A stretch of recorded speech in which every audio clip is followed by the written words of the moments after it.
আজকাল শ্রমিক আন্দোলন কিন্তু চরিত্র হারিয়ে ফেলেছে।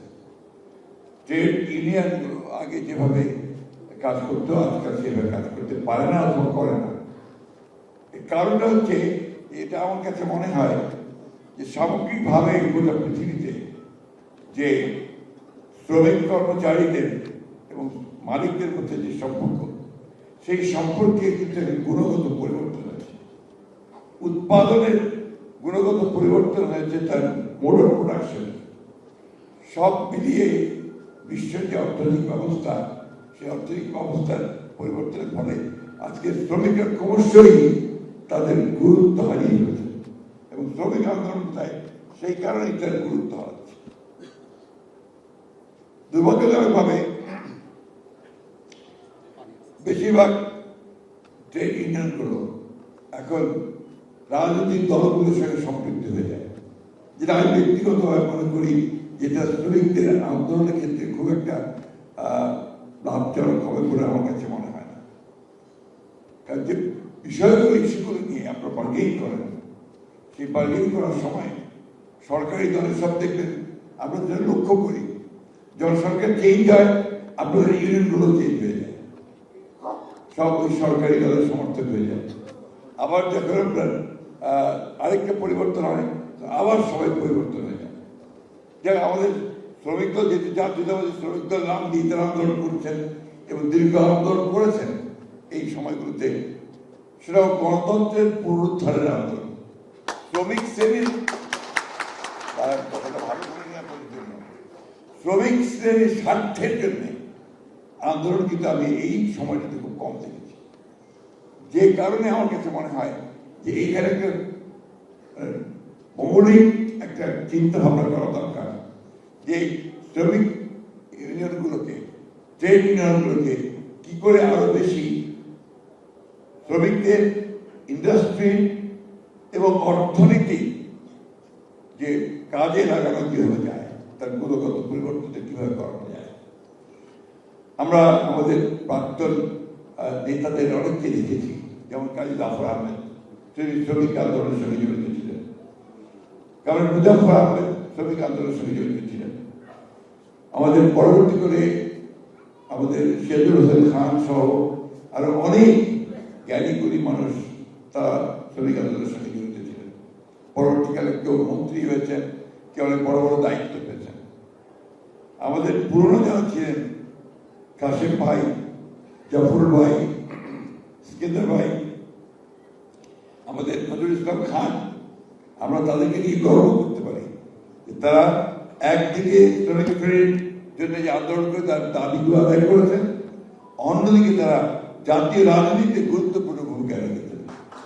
এই বিষয়গুলো আমি এই জন্য বলতে চাই যে আজকে আপনাদের এই সম্মেলনের যে সাজিয়েছেন আপনারা, এখানে আমি দেখলাম যে আপনারা শুধু আমাদের বক্তব্য, এইসব বক্তব্যের দিকেই গুরুত্বটা বেশি দিয়েছেন।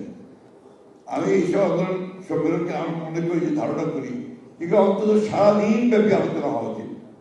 শ্রমিকদের দাবিগুলো নিয়ে, তাদের ন্যায্য দাবিগুলো নিয়ে, এবং একই সঙ্গে সংগঠনকে কি করে আরো বেশি আন্দোলনমুখী করা যাবে এবং জনকল্যাণের লাগানো যায়, সেই জন্য কিন্তু আলোচনা হয় না। অর্থাৎ পলিটিক্যাল ডিসকাশন কিন্তু আপনাদের এখন খুব কম। এই জিনিসগুলোর দিকে আপনাদের জোর দেওয়া উচিত বলে আমি মনে করি। আপনারা অনেকে হয়তো আমার বক্তব্যে খুশি হবেন না, কিন্তু আমি কথাগুলো বলছি আমার অভিজ্ঞতা থেকে। আপনাদের পার্লামেন্ট বোর্ডের এই জাতীয়তাবাদী শ্রমিক দলের সঙ্গে আমার সম্পর্ক দীর্ঘকালের। আমি যখন আমার প্রথম রাজনৈতিক জীবন শুরু করি তখন এই কাসিম ভাইয়ের সঙ্গে আমার পরিচয়।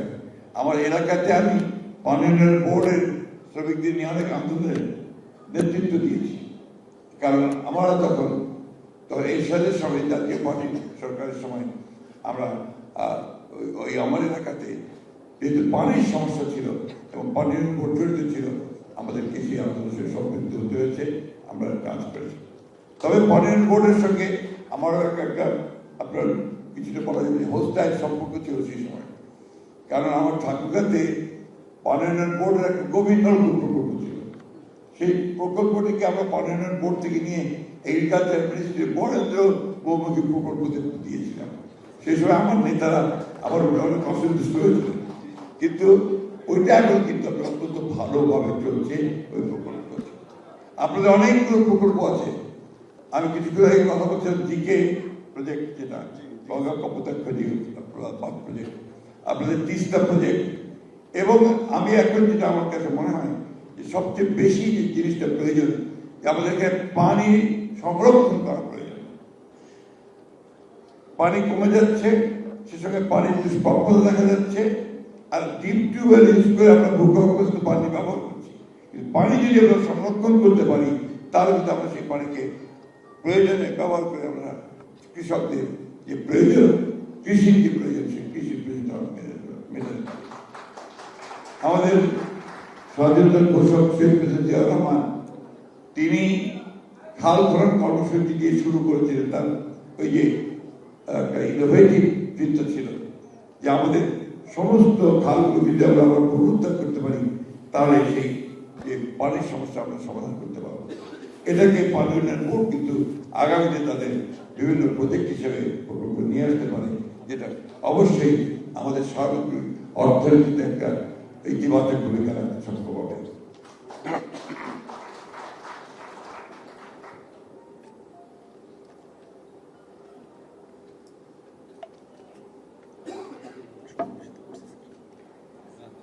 আপনারা যে দাবিগুলো দিয়েছেন, আমরা এই ব্যক্তিগতভাবে সমস্ত শ্রমিক দাবির সঙ্গে একমত পেয়েছি। কারণ আমি তো বিশ্বাস করি যে শ্রমিকদের ঘামের উপরেই সভ্যতা গড়ে ওঠে, এটাতে আমি বিশ্বাস করি। এবং শ্রমিকদের ন্যায্য যে মজুরি, এই মজুরি যে তাদেরকে দিতে হবে, এ ব্যাপারে আমি সবসময় তাদের সঙ্গে একমত আছি। তাদের এই আন্দোলনের সঙ্গে আমি সবসময় কাজ করতে চাই। এখানে আপনারা অনেকগুলো দাবি দেওয়া দিয়েছেন, দুর্ভাগ্যক্রমে আমরা তখন সরকারে আসিনি। আসবো কিনা সেটা আমি নির্বাচনে নির্ধারিত হবে। তবে এই আন্দোলনে আমি ব্যক্তিগতভাবে, আমার দলও আপনাদের সঙ্গে সহযোগিতা করবে। প্রিয় বন্ধুগণ, গতকাল একটা ঐতিহাসিক একটা ইভেন্ট, পলিটিক্যাল ইভেন্ট হয়েছে। আমরা বেশিরভাগ রাজনৈতিক দল আমরা একটা ঐতিহাসিক জুলাই সনদে স্বাক্ষর করেছি, এবং এটা আজকে সত্যি বাংলাদেশের রাজনৈতিক ইতিহাসে একটা অনন্য ঘটনা যে রাষ্ট্র কাঠামো পরিবর্তন, মূলনীতির সংশোধন, একই সঙ্গে আমাদের রাজনীতিকে আরো স্বচ্ছ করা, জনগণের কাছে পৌঁছে দেওয়া, গণতন্ত্রকে সত্যিকার অর্থে গণতন্ত্রের প্রাতিষ্ঠানিক যে প্রতিষ্ঠানগুলো আছে সেগুলোকে প্রাতিষ্ঠানিক ভাবে আরো বেশি উন্নত করা এবং গণতন্ত্রকে গণতন্ত্রের মতো চলতে যাওয়া, গণতান্ত্রিক কৃষ্টি অর্থাৎ ডেমোক্রেটিক কালচারটা গড়ে ওঠা, এই ব্যাপারগুলো কিন্তু এই সমাজের মধ্যে সবগুলোই আসতে সক্ষম হচ্ছে।